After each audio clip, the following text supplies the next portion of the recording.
talk to you today about this disease that I just learned about last night. It's called mitochondrial disease. Apparently mitochondrial disease affects about 1,000, or every 1,000 child, is born out of 4,000 or something like that, is born with mitochondrial disease. And apparently there is no cure for this. It's reaching the stats of children being born with cancer. And so I just thought, wow, that's amazing. I never heard of this disease. So I went to a premiere of a documentary for teamhunt.org, and they just shared their life, and they're bringing awareness to our community about this disease. And so I just wanted to put it out there. If you've never heard of mitochondrial disease, or if you have someone affected in your family with this disease, I suggest you visit teamhunt.org, where you can get more information and be supportive. They're putting all of their financial efforts and earnings towards finding a cure. And I just think that that's a very humble thing to do, very noble thing to do, while this family faces it with their firstborn son and their only child. So again, that was teamhunt.org, and you can learn about mitochondrial disease there. And if you feel led, show support to the cause of finding a cure. So after we left the premiere documentary for them, we went over to the grocery store. I had to pick up a few things for my husband and for the children and for myself. And I still have not gotten used to not going up and down the aisles, like picking up healthy food, And so that's always difficult for me because, clearly they're just things that I like. Back to nature cookies. Those are my favorite. There's these ginger lemon cookies that I used to love, and just little things like that. So going to the grocery store on this raw lifestyle is totally different. It just has a totally different experience. It's just not even the same. I'm definitely going to make my way out to a couple of farmers markets here in my area. I've actually only been to one farmer's market, and I didn't even get out the car that time, and that was when I was in Florida with my granddad, and the kids got out and went and saw the animals and things.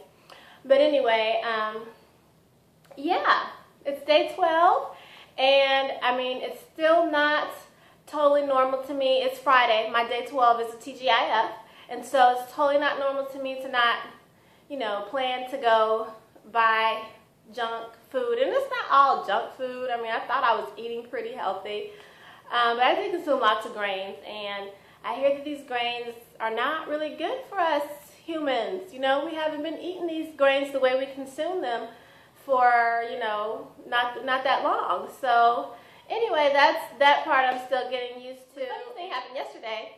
One of my daughters, while I was exercising, after schoolwork, I went to my exercise, and she wanted to really get in the kitchen. So I was like, fine, go ahead, go down there, start prepping whatever you like. And she's 6.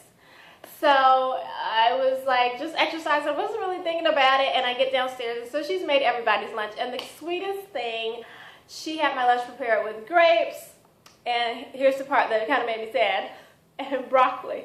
But it was like steamed broccoli from what I served them the night before.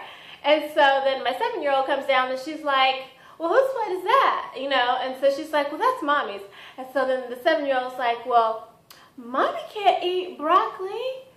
It's cooked food. And so I just thought, oh my gosh, this is hilarious. And so I hugged her and I kissed her. And this is the part that really got me. I was like, oh, she made everybody's food, and she hadn't made anything for herself. So I went ahead and made her a salad and stuff like that. And then I told her, can I serve her the broccoli that she had made for me? And all that went over well, and everybody ate good, but I just thought that was the sweetest thing ever. The thing I want to talk about today is just learning to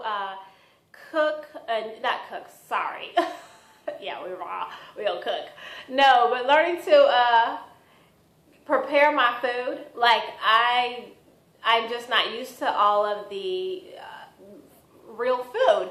So when I'm washing my lettuce, even though I get it out this sweet little bag that says triple washed and ready to eat, I find I wash it anyway. I wash it again and some lemon until I get some veggie spray, but in my mind I'm like, veggie sprays are weird, what's in them? So right now I just wash it with lemon and filtered water. Anyway, there was a bug in my washed water, and I just thought to myself, ew, right? And even knowing when fruit and things are gone bad, like because I'm not used to having so much real fruit and vegetables, you know, I don't even know when things are going bad. So that's just going to be like a little curve that I'll learn. Clearly I know when some things smell funny or look wilted or mushy. But, you know, like if I have dates, like I have dates in the refrigerator, and I'm like, well, how do I know when the dates are bad? Are they going to smell funny, look funny? I don't know. I mean, I'm sure I could Google it and find, or Bing it and find some information. So yeah, that's something that I'm getting used to. And hey guys, I must say, you need to wash your lettuce.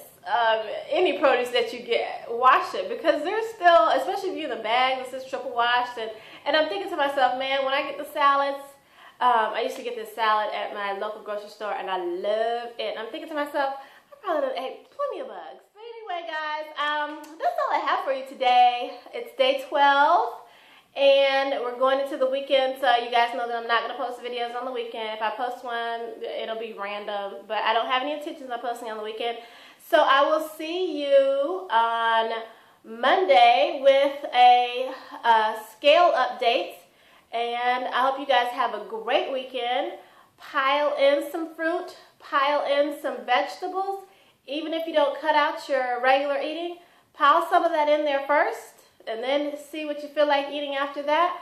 I hope you guys have a great weekend, and as always, God bless, live sweet, and peace out.